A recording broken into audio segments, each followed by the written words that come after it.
जय श्री कृष्णा। कैसे हैं आप लोग फ्रेंड्स। आज की चर्चा जो होने वाली है वो गुरु और चंद्र के मिलन से बनने वाले सर्वोच्च राजयोग की चर्चा होने वाली है। सर्वोच्च राजयोग एक ऐसा राजयोग होता है गजकेसरी राजयोग, जिसकी कि हम चर्चा करने वाले हैं। और ये आपके राशिपति के द्वारा और उनके परम मित्र के द्वारा बना जाता है। जीवन में सुख शांति के लिए, धन वैभव के लिए, पद प्रतिष्ठा के लिए यह योग बहुत बड़ा राजयोग होता है।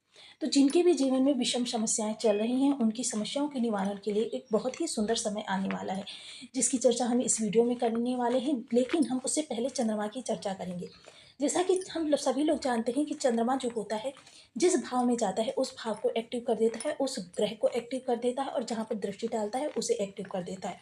ये चीज़ें जो होती हैं बहुत ही गूढ़ विज्ञान के द्वारा निकलती हैं कि चंद्रमा बेहद महत्वपूर्ण ग्रह है, सबसे कम समय का चलन करने वाला ग्रह। कि देखिए, जितनी समय चक्र को शनि देव पूरे 30 साल में कंप्लीट करते हैं, उतना ये मात्र 28 दिन में कंप्लीट कर देते हैं, उतनी ही समय चक्र को। तो देखिए, इनकी चाल बहुत तीव्र होती है और इनके प्रभाव बहुत विशेष होते हैं। क्योंकि अगर किसी के बर्थ चार्ट में चंद्रमा बहुत शुभ स्थिति में है, तो किसी भी भाव में जाए तो समझ लीजिए वहाँ पर अगर कोई दुर्योग भी बना है तो उसमें भी कमी कर देते हैं, उसके कष्टों का निवारण कर देते हैं। क्योंकि प्रभाव तो उसी भाव से प्राप्त होना है। रूटीन लाइफ से अलग अन्यत्र जो प्रभाव हमें प्राप्त होते हैं वो चंद्रमा के द्वारा ही प्राप्त होते हैं। क्योंकि चंद्रमा ही अन्य ग्रहों को एक्टिवेट करता है, चंद्रमा ही अन्य भावों को जागृत करता है। तो इस प्रकार की स्थितियां बनती हैं। तो देखिए, चंद्रमा बेहद महत्वपूर्ण ग्रह है। अगर दुर्योग के साथ जा रहा है तो वहाँ पर दुर्योग और ज़्यादा बढ़ा देगा, और अगर शुभ योग के साथ जा रहा है तो वहाँ पर समझ लीजिए अगर दुर्योग है भी तो उसमें भी कमी कर देता है, यानी अपने शुभ योगों के प्रभावों को बढ़ा देता है। तो देखिए, बेहद महत्वपूर्ण ग्रह है और आपके राशिपति भी होते हैं, इसलिए इनका प्रत्येक गोचर आपके लिए तो बहुत ही महत्वपूर्ण होता है। तो आइए चर्चा करते हैं, बने रहिए हमारे साथ इस वीडियो में, एंड तक आपको बहुत कुछ जानने के लिए मिलेगा। चंद्रमा की हम 8 दिनों की स्थिति के बारे में इस वीडियो में चर्चा करने वाले हैं। यदि आपके लग्न में 4 नंबर बना हुआ है तो ये राशिफल आपके लिए है। यदि कुंडली में कहीं भी चंद्रमा के साथ 4 नंबर बना हुआ है तो ये राशिफल आपके लिए। कुंडली ना होने की स्थिति में आप इसे नाम राशि से भी देख सकते हैं। यदि अभी तक आपने अपने इस चैनल को सब्सक्राइब नहीं किया है तो प्लीज़ सब्सक्राइब कर लीजिए, वीडियो को लाइक कर दीजिए, चैनल को शेयर कर दीजिए। इससे होगा क्या कि हमारे आने वाले हर वीडियो की नोटिफिकेशन मिल सकेगी आपको सबसे पहले। एक प्यार सा कमेंट करना बिल्कुल ना भूलें। कमेंट से हमें बहुत मोटिवेशन मिलता है, हौसला मिलता है, और ये पता चलता है कि आप और क्या जानना चाहते हैं। तो देखिए, चंद्रमा वर्तमान समय में आपकी मेष राशि से गोचर कर रहे हैं। मेष राशि से जब ये गोचर करेंगे तो आपके कर्म संबंधी बदलाव देखने में आएंगे। जो लोग बदलाव एक्सपेक्ट कर रहे थे या उनके कर्म स्थान पर किसी प्रकार की विषमताएं बनी हुई थी, तो वो अब धीरे धीरे कम होती हुई दिखाई देगी। अधिकारियों की दृष्टि में आप आएंगे, आपके काम को सराहा जाएगा और लोगों से आपको प्रशंसा भी प्राप्त होगी। सहयोगी वर्ग आपकी मदद करते हुए दिखाई देंगे। आपको जबरदस्त इस दौरान प्रतिष्ठा की प्राप्ति होती हुई देखी जाएगी। आपका टैलेंट, देखिए टैलेंट बहुत ज़रूरी होता है, लेकिन कभी कभी क्या होता है वो टैलेंट आपका बेकार चला जाता है। और कोई ऐसा समय होता है कि जब आप कार्य कर रहे होते हैं, अचानक ही किसी की दृष्टि में वो टैलेंट आ जाता है। तो देखिए, इस दौरान आपका टैलेंट लोगों की दृष्टि में आएगा और उसको सराहना भी प्राप्त होगी। आपका मान सम्मान बढ़ता हुआ देखा जाएगा। जो लोग बदलाव की तैयारी कर रहे थे उनके बदलाव में भी कुछ विशेष गतिविधि होती हुई देखी जाएगी। परिवर्तन की आशा कर रहे थे तो परिवर्तन भी हो सकता है। सप्तम दृष्टि आपके सुख भाव पर जाएगी, तो ये सुख के लिए बेहद महत्वपूर्ण समय होगा। क्योंकि गजकेसरी राजयोग चतुर्थ भाव के लिए सर्वश्रेष्ठ राजयोग माना जाता है। चतुर्थ भाव में, क्षमा करें, यही चंद्रमा की जो स्थिति होगी घर में आपके शांतिपूर्ण माहौल प्रदान करेगी, सुख सौभाग्य को बढ़ाएगी, लोगों के बीच एक प्रीति का अनुभव कराएगी। लोग आपस में एक दूसरे से प्रेम सौहार्द से बंधे हुए दिखाई देंगे, और परस्पर जो उनके बीच में विवाद की स्थिति उत्पन्न हो रही थी, या कलह का वातावरण था, या माता के स्वास्थ्य में किसी प्रकार की दिक्कत थी, या कुछ करना चाहते थे भूमि भवन वाहन से संबंधित, घर में कुछ रेनोवेशन से संबंधित, या घर में किन्हीं रिलेशंस को लेकर, तो इस समय आप उन कार्यों को कर सकते हैं। यह आपके लिए कोई अड़चन नहीं उत्पन्न करेगा, और आपके जीवन में सौहार्द, आपके इस दौरान के लिए गए डिसीजन भी बेहद महत्वपूर्ण होंगे, जो आपको भविष्य में भी अच्छा ही प्रदर्शन करेंगी। यानी कि देखिए, कभी कभी आपके जो डिसीजन होते हैं, क्योंकि डिसीजन जो होते हैं भविष्य में भी हमको प्रभावित करते रहते हैं, तो इस दौरान लिए गए डिसीजन आपको भविष्य में निराश नहीं करेंगे। तो इसलिए कह सकते हैं कि इस दौरान डिसीजन लेने से आपको भविष्य की परेशानियों से भी राहत प्राप्त होती हुई दिखाई देगी। अब चंद्रमा उसके बाद में गोचर करेंगे यहाँ पर, यानी कि लाभ भाव में, तो यहाँ पर अमावस योग का निर्माण होगा, सूर्य चंद्र का योग बनेगा, लेकिन चंद्र बुध का भद्र योग भी निर्मित होगा। तो सूर्य और चंद्र का जो ये योग बनेगा, ये आपके अमावस यानी कि आपकी चीज़ों में विषमता उत्पन्न करेगा, यानी इस दौरान कोई लाभ से संबंधित कार्य ना करें, यानी कि कोई कर्म संबंधी कर्म में इजाफा करना चाह रहे थे, किसी जॉब का इंटरव्यू देना चाह रहे थे, पार्ट टाइम जॉब करना चाह रहे थे, बिजनेस को स्टार्ट करना चाह रहे थे, रीस्टार्ट करना चाह रहे थे, इन सब कार्यों के लिए यह समय उपयुक्त नहीं है, क्योंकि इस समय किए गए कार्य आपको सफलता नहीं दिलाएंगे, और सफलता मिल भी गई तो वो दीर्घकालिक सफलता नहीं होगी। किसी न किसी प्रकार का व्यवधान उत्पन्न हो जाएगा, जिसकी वजह से कि आपको वो कार्य छोड़ना पड़ेगा। अगर चर्चा करें प्रतिष्ठा के कार्यों की, तो देखिए इस दौरान आपको जो कार्य रूटीन आप समाज के लिए कर रहे हैं वही कार्य करते रहें, कुछ नया ना करें, कि उससे आपको हानि ही उठानी पड़ सकती है। देखिए इस समय आपको थोड़ा सा ऑनलाइन फ्रॉड से भी बचकर रहना है, लोगों से ज़्यादा विवाद करने से भी बचना है। किसी भी बात को अगर आपकी समझ में नहीं आ रही तो मौन रहकर आप उसे समझ सकते हैं, लेकिन क्या है कि विवाद में ना फंसें, ये आपकी प्रतिष्ठा में हानि कर सकता है। चर्चा करें इस दौरान बड़े भाई बहनों की, तो बड़े भाई बहनों के जीवन में देखिए थोड़ी सी विषमता उत्पन्न होती हुई दिखाई देगी। चीज़ें जो हैं आपके अनुकूल नहीं तो प्रतिकूल भी नहीं होंगी। अब ये योग सबसे ज़्यादा प्रभावित करेगा आपके पंचम भाव को।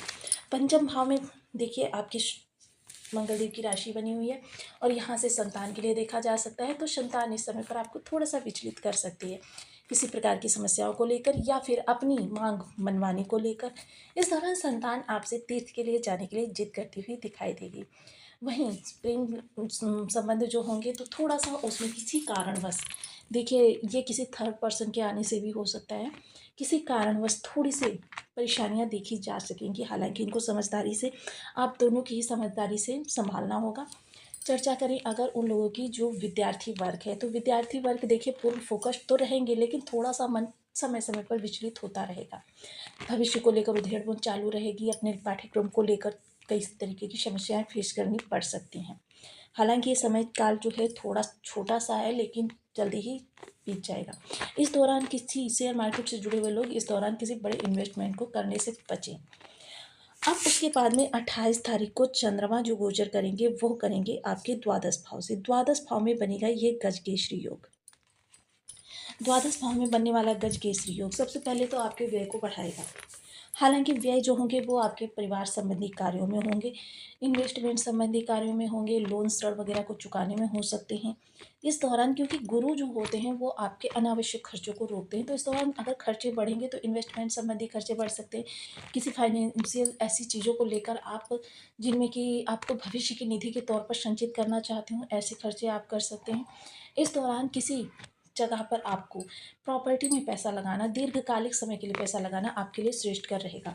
इस दौरान ऑनलाइन फ्रॉड से थोड़ा सा बचे रहें, और बड़े धन की मात्रा को या फिर कीमती गहनों को अगर घर में रखते हैं तो बहुत सचेत रहें इनके लिए। चर्चा करें इनकी पंचम दृष्टि की, क्योंकि ये गुरु के माध्यम से आपके 4 भावों को प्रभावित करने वाला है। पंचम दृष्टि सुख भाव पर जाएगी तो सबसे उत्तम यहाँ के लिए होने वाला है, क्योंकि देखिए घर पर यह गजकेसरी राजयोग जो होता है सर्वोत्तम माना जाता है। तो यहाँ पर आप घर के लिए बड़े कोई डिसीजन ले सकते हैं, कुछ चीज़ें खरीद सकते हैं, कुछ अपने कारोबार के लिए घर के द्वारा ही, घर की सलाह के द्वारा बहुत अच्छा कर सकते हैं। सप्तम दृष्टि षष्ठ भाव पर जाएगी तो देखिए इस समय शत्रु पराभव होंगे और आपके ज्ञान से प्रभावित होते हुए दिखाई देंगे। आपके ज्ञान से जब प्रभावित होंगे, आपके व्यक्तित्व से प्रभावित होंगे, तो क्या होगा, वो शत्रुता को बुलाकर आपसे मित्रता करने का प्रयास करते हुए दिखाई देंगे। प्रतियोगिता में किसी हैं तो प्रतियोगिता में 100% सफलता आपको प्राप्त होने वाली है, चीज़ें आप अपने अनुकूल करते हुए देखे जा सकेंगे। देखिए बहुत से लोग ऐसे हैं जिनके घर में किसी ना किसी प्रकार की व्याधि लगी रहती है, बीमारी लगी रहती है, तो इस दौरान क्या है, योग्य डॉक्टर आपको प्राप्त हो सकता है, और उस योग्य डॉक्टर की सलाह के द्वारा आपकी मेडिसिन भी इस समय, यानी कि घर से बीमारी को भगाने के लिए कोई नया डॉक्टर प्राप्त हो सकता है, जो धीरे धीरे आपके घर की बीमारी को भगा दे। अष्टम दृष्टि नवम दृष्टि अष्टम भाव पर जाएगी। तो अष्टम भाव देखिए अचानक धन लाभ के लिए जाना जाता है। आपके कुछ ऐसे योगों के लिए जाना जाता है जो गुप्त चीज़ों से जुड़े हुए हैं। जैसे बहुत से कार्य ऐसे होते हैं व्यक्ति छिपा कर करता है कि जब इस कार्य में बहुत ज़्यादा आगे चला जाऊँगा तब मैं लोगों को बताऊँगा। तो ये कार्य आपका उन्हीं से संबंधित हो सकता है कि इस दौरान आप इन कार्यों से जुड़े हुए हैं तो ज़बरदस्त सफलता प्राप्त हो सकती है। जो लोग साधनारत होना चाहते हैं, योग क्रिया वगैरह करना चाहते हैं, उनके लिए समय काल बहुत ही उपयुक्त कहा जा सकता है। या फिर ससुराल पक्ष से आपके रिलेशन बहुत अच्छे होते हुए दिखाई देंगे। गुप्तचर विभाग या फिर साधना या फिर किसी गुरु की प्राप्ति के द्वारा गुरु की प्राप्ति का प्रयास कर रहे हैं तो गुरु प्राप्त हो सकता है। यह समय काल आपके जीवन में सौहार्द के लिए, प्रेम के लिए, मान सम्मान के लिए और आपके जीवन में सुख सुविधा के लिए बेहद महत्वपूर्ण रहेगा। गोल्डन समय कहा जा सकता है। तो देखिए ऐसे में चंद्रमा की स्थिति को समझ लेना भी बहुत ज़रूरी होता है कि चंद्रमा अगर आपके बर्थ चार्ट में अच्छे हैं तो फिर ये प्रभाव आपको जैसे हमने बताया है वैसे ही प्राप्त होने वाले हैं। लेकिन चंद्रमा किसी भी तरीके से आपके खराब है, आपके दुर्योग की स्थिति को निर्मित किए तो फिर आपको यह प्रभाव और ज़्यादा बढ़े हुए यानी कि विषम रूप में प्राप्त होने वाले हैं। इसके लिए देखिए हमने पिछले वीडियो में चंद्रमा के कुछ विशेष उपाय बताए थे। आज हम कुछ विशेष उपाय बता रहे हैं। आप उस वीडियो को नहीं देखे हैं तो उस वीडियो को देख लीजिए, जिससे कि चंद्रमा के आपको ढेर सारे उपाय मिल जाएंगे। उनमें से जो आपको अच्छा लगे वो कर सकते हैं, जो सुविधानुकूल लगे वो कर सकते हैं और लाभ प्राप्त कर सकते हैं। सबसे पहले ओम सोम सोमाय नमः इस बीज मंत्र का आप 1 माला, 2 माला, 5 माला, 7 माला, 11 माला का जप नियमित अपनी सुविधानुसार करना प्रारंभ करें। चंद्रमा के अधिष्ठात्र देव होते हैं भगवान भोलेनाथ जी। माता के सानिध्य में जितना क्वालिटी टाइम स्पेंड कर सकते हैं, माता की जितनी प्रसन्नता प्राप्त कर सकते हैं, आपके लिए बेहद सूट रहने वाला है। वहीं देखिए महामृत्युंजय मंत्र का जप करना 108 बार नियमित जप करना भी आपके लिए चंद्रमा की स्थिति में इजाफा कर सकता है। वहीं देखिए माता को चांदी के गिलास में दूध डालकर, केसर डालकर उसे 43 दिनों तक अपने हाथों से पिलाएं। ये भी आपके और माता की जितनी ज़्यादा सेवा कर सके, क्योंकि देखिए हमारे वैदिक समाज में जो गृहस्थ आश्रम के नियम बनाए गए थे वो ग्रहों से प्रेरित होकर ही बनाए गए थे। प्रत्येक रिश्ते को किसी ग्रह के साथ जोड़ा गया था। प्रत्येक क्रियाकलाप को किसी न किसी ग्रह के साथ जोड़ा गया था। तो जो हमारी धार्मिक मान्यताएं हो उनके अनुसार माता के साथ व्यवहार करें, माता की प्रसन्नता प्राप्त करें और जितनी ज़्यादा माता की प्रसन्नता प्रेम प्राप्त करेंगे उतना ज़्यादा चंद्रमा आपके लिए शुभ फल कारक होने वाले हैं। तो आपको वीडियो कैसी लगी मुझे कमेंट बॉक्स में जरूर बताएं। चैनल पर न्यू है तो प्लीज़ वीडियो को लाइक शेयर, चैनल को सब्सक्राइब करना बिल्कुल ना भूलें।